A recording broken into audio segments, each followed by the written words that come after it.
So the scores are in front of you. The Samsung Galaxy S25 Ultra took less time to run the course, whereas the Samsung S24 FE Defender Edition took a bit longer. But yeah, the results are pretty much, you know, about a minute apart from both. So yeah, that's what it is.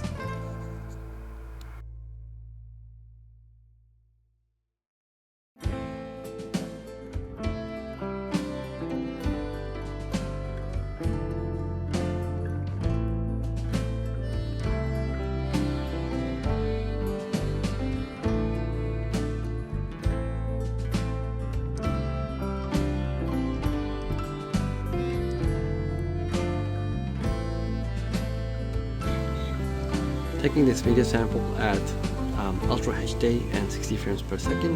Now let's see how this performs. Just gonna zoom out all the way and now zoom in up to, this is 2 times, this is 12 times, and I'm gonna go maximum, which is 20 times. Gonna go back again.